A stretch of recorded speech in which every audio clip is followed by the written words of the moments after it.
достар, сендермен Бекзат және менің арнама қош келдіңдер. Бүгінгі видео бұл ешкім күтпеген видео. Өйткені мен бұндай видео түсіремін деп ойлаған жоқпын.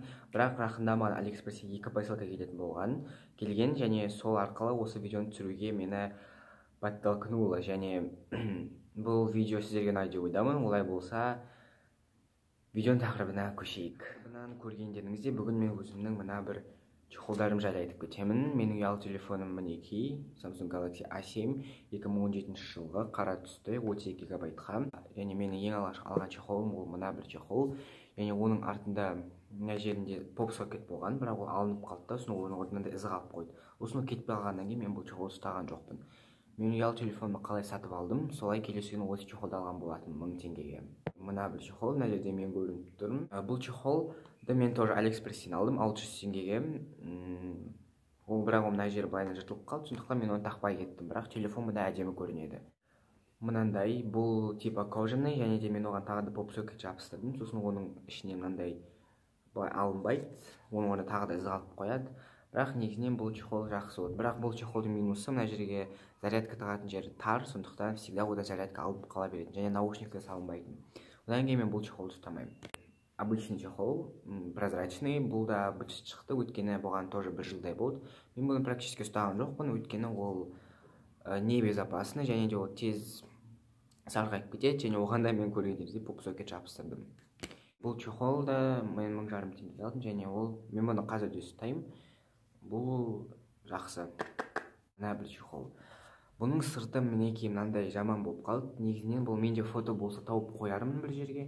Бұл чехол негізінен арты металлический, және мына жерінде өзінің арнайы сақинасы болған. Мінекей мынау соның ізі. Осы менің классымдағы біреу случайно оны жұлып алды. Содан кейін оның мен сыртындағы бүкіл металлический қапталған затын жұлып тастадым. Менде мына бір чехол. Мен бұны әлі күнге дейін ұстаймын. Ол өте жақсы қорғайды, және де мына жеріне салып қоятын заты бар. И ол былайынан подставка ретінде қойылады.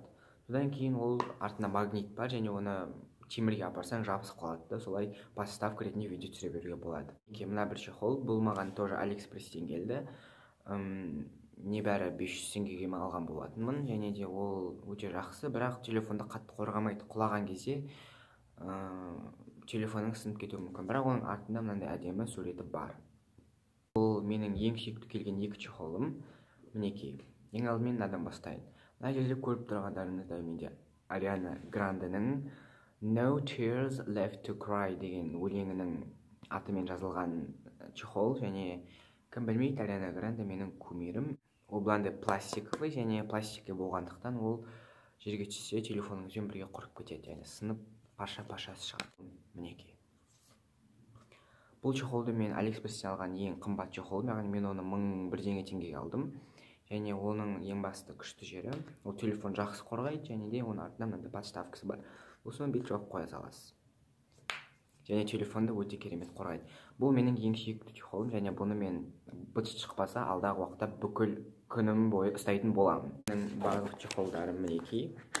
Бұл видео ұнайды деп ойдамын. Ұнаса мына бір кнопканы басып кет, және мен мынаны да басып кет, және мынаны да басып кетуді ұмытпа. Бүгін көріп тұрғандарыңызда мен шашымды алдым, өйткені бүгін менің үйімде, яғни менің өмірімде мереке. Неге екенін алдағы шығатын блогта білетін боласыздар. Олай болса, ол видеоны күтсеңіздер, осы видеода 100 лайк жинайық. Сіздерге ұнайды деп ойдамын.